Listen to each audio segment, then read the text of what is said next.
Et ça vient un petit peu déconstruire encore une fois cette idée que parce qu'on est enceinte, il faut se laisser faire, parce qu'on est en train d'accoucher, il faut se laisser faire, parce que le médecin sait mieux que nous, parce que la sage-femme va nous dire quoi faire.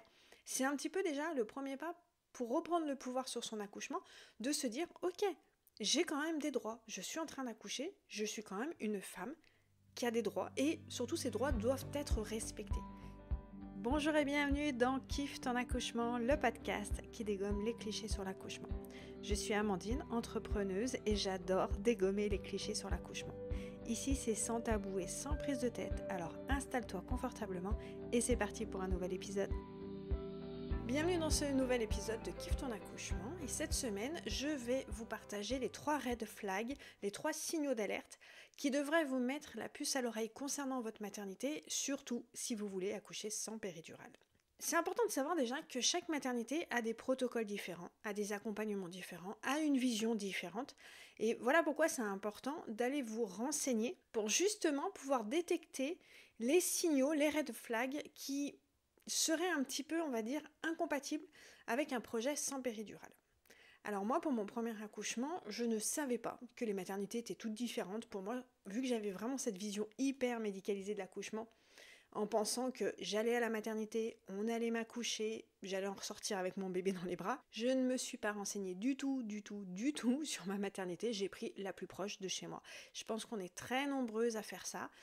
Quand on a cette vision un petit peu de l'accouchement dangereux, qu'il faut vite prendre en charge parce que la femme serait en danger, on a cette idée qu'il faut prendre la maternité la plus proche de chez soi. Et ça peut être effectivement une grosse erreur parce que quand on veut accoucher sans péridurale, il faut quand même choisir le lieu où on va accoucher et savoir s'ils sont en accord avec ce projet. Il y a des maternités qui voient l'accouchement encore comme quelque chose de très médicalisé, qu'il faut prendre en charge, qu'il faut assister, surveiller, il faut absolument suivre le protocole à la lettre pour pouvoir soi-disant garantir la sécurité de la femme et du bébé. Et il y a d'autres maternités, heureusement, qui sont un peu plus à tendance physiologique, qui laisse davantage la femme accoucher comme elle souhaite, en étant libre de ses mouvements, sans forcément tout venir examiner, surveiller, faire en sorte qu'elle rentre dans des cases. Elle a beaucoup plus cette liberté d'accoucher comme elle souhaite, tout en sachant que l'équipe médicale est à ses côtés s'il y a une quelconque complication. Dans certaines maternités, c'est vraiment la médicalisation qui est au centre de l'accouchement, et avec un peu de chance, la femme, elle peut accoucher de façon moins médicalisée, voire sans péridurale. Et il y a d'autres maternités où c'est le contraire, où c'est vraiment l'accouchement qui est au cœur de l'accompagnement, et la médicalisation, elle vient dans un second temps s'il y a besoin. Et c'est important que vous puissiez choisir votre maternité en accord avec ça, parce que si vous voulez accoucher sans péridurale et que vous êtes dans une maternité qui est convaincue qu'accoucher c'est dangereux, qu'il faut tout surveiller, que si votre col ne s'ouvre pas d'1 cm par heure, ce n'est pas normal, qui vous oblige à être allongé, à pousser quand il le décide, c'est un petit peu plus compliqué de respecter la physiologie, de respecter les hormones, de pouvoir que la femme puisse accoucher comme elle souhaite. Avant d'aller plus loin, je veux juste refaire un petit point de rappel. Si vous avez écouté plusieurs de mes podcasts, je pense que vous le savez déjà, mais c'est toujours bon de le rappeler. Le protocole dans votre maternité n'est pas au-dessus de la loi. C'est-à-dire qu'il faut votre consentement et on doit normalement vous demander votre accord. Malheureusement, c'est pas comme ça dans toutes les maternités, mais c'est important de savoir que c'est pas parce que vous choisissez telle maternité et si on vous dit ici c'est comme ça madame, vous n'avez pas le choix. Déjà là, ça doit vous mettre un petit peu la puce à l'oreille. Le protocole, il n'est pas au-dessus de la loi et vous devez donner votre accord pour absolument tout. Et surtout, vous avez le droit de refuser, voire de négocier certaines choses qui vous seraient proposées, voire imposées. C'est vraiment important de vous rappeler que le protocole est négociable sur tous les points. Il y a des choses qui vont être plus difficiles à négocier, mais c'est pas parce qu'on vous dit ici c'est comme ça madame, que vous n'avez pas en fait votre mot à dire et que vous n'avez pas le droit de dire ok, j'entends que chez vous c'est comme ça, mais moi j'aimerais faire différemment. Qu'est-ce qu'on va pouvoir trouver comme terrain d'entente pour que vous, ce soit pas trop éloigné de votre protocole, mais que moi ce soit pas non plus trop éloigné de mon projet d'accoucher sans péridurale. Donc, petite piqûre de rappel, le protocole n'est pas au-dessus de la loi et absolument tout est négociable parce qu'il faut votre accord pour tout.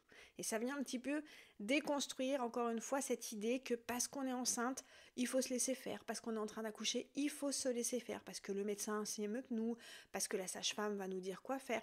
C'est un petit peu déjà le premier pas pour reprendre le pouvoir sur son accouchement, de se dire ok, j'ai quand même des droits, je suis en train d'accoucher, je suis quand même une femme qui a des droits et surtout ces droits doivent être respectés. Heureusement aujourd'hui il y a de plus en plus de maternités et de soignants qui sont vraiment dans cette approche, dans ce respect du droit de la femme, le respect de son accouchement, de son bien-être, de son intimité.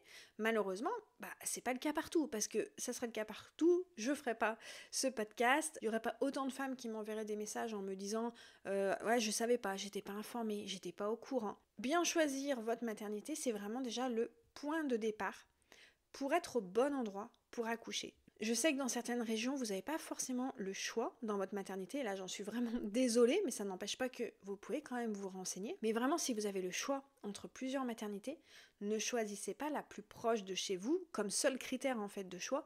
Allez vraiment vous renseigner. Donc pour moi, le plus gros red flag de tous concernant le choix de sa maternité, c'est si ta maternité t'empêche de boire et de manger pendant l'accouchement parce que ça fait partie du protocole. Alors là, je parle bien des accouchements qui se déroulent bien, c'est-à-dire que tu vas à la maternité, tous les voyants sont ouverts, il n'y a absolument rien qui montre que ton accouchement est en train de mal se dérouler et on t'empêche de boire et de manger parce que c'est leur protocole.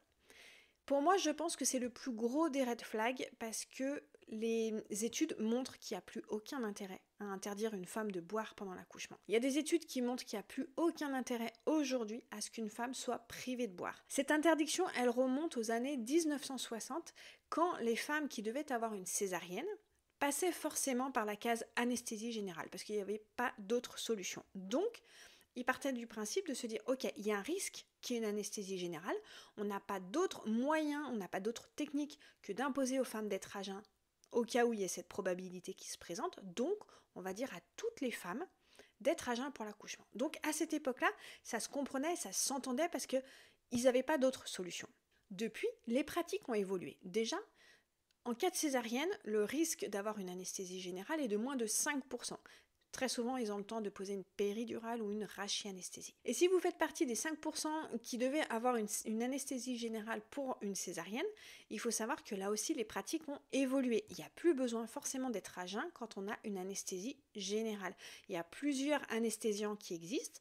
Il y a un anesthésiant pour les estomacs vides, dont on sait que la personne est à jeun, notamment quand on vous programme une opération, qu'on vous demande de venir à jeun, vous respectez cette interdiction, donc l'anesthésiste va vous mettre l'anesthésiant pour estomac vide.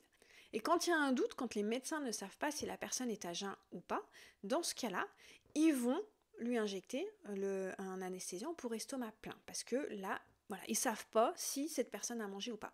Et une femme qui est enceinte, elle est automatiquement considérée comme estomac plein, parce que le jour où vous allez accoucher, vous ne savez pas si vous allez manger avant ou pas. Donc d'office, les femmes sont considérées comme estomac plein. Donc les solutions, elles existent, les pratiques ont évolué et cette interdiction de boire pendant l'accouchement, aujourd'hui, n'a plus lieu d'être. D'ailleurs, dans les recommandations de la Haute Autorité de Santé, c'est bien écrit noir sur blanc que si l'accouchement est à bas risque, la femme peut boire pendant son travail, pendant tout le long du travail. Donc ça, en fait, c'est juste une mise à jour. Il suffit de s'appuyer sur des études, il suffit de s'appuyer sur les recommandations, ça ne demande absolument pas un budget supplémentaire pour autoriser les femmes à boire pendant l'accouchement, ça ne demande pas du personnel supplémentaire, ça ne demande pas une surveillance supplémentaire, ça demande juste de mettre ses pratiques à jour et de respecter la physiologie de l'accouchement. Et c'est pour ça qu'une maternité qui interdit encore les femmes de boire pendant l'accouchement, pour moi, c'est une maternité qui a encore un regard très médicalisé sur l'accouchement, qui est assez éloigné de la physiologie et forcément pas très enclin à accompagner des femmes qui voudraient accoucher sans péridurale.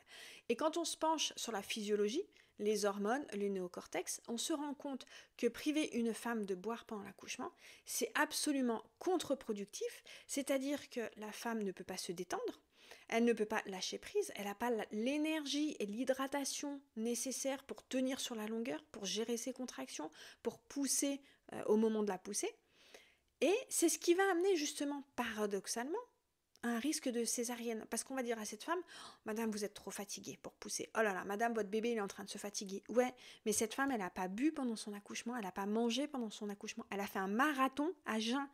Pas étonnant qu'il y ait un moment, elle soit au bout du rouleau et que l'équipe médicale doit intervenir. C'est vraiment le serpent qui se mange la queue. On interdit aux femmes de boire pendant l'accouchement au cas où il y aurait un risque, mais en fait on crée le risque en les empêchant de boire. Parce que les femmes sont épuisées, fatiguées, celles qui ont un travail qui dure pendant 24 heures, ne pas boire pendant 24 heures, c'est un supplice. Au niveau du néocortex, le néocortex n'arrive pas à lâcher prise parce que pour lui, il y a un danger. Là, on est assoiffé, on a besoin de chercher de l'eau. Accoucher, ce sera dans un second temps. Donc une femme qui ne boit pas, ne sécrète pas d'ocytocine, n'a pas de contraction efficace et l'équipe va être obligée d'intervenir et de médicaliser son accouchement alors qu'à la base, c'est juste parce qu'elle ne pouvait pas boire. J'ai vraiment envie de dire que si votre maternité vous empêche de boire, vraiment, posez-vous des questions. Renseignez-vous, allez vraiment gratter plus profondément pour savoir leur vision et leur accompagnement parce que ça me semble un petit peu incompatible avec un projet sans péridurale.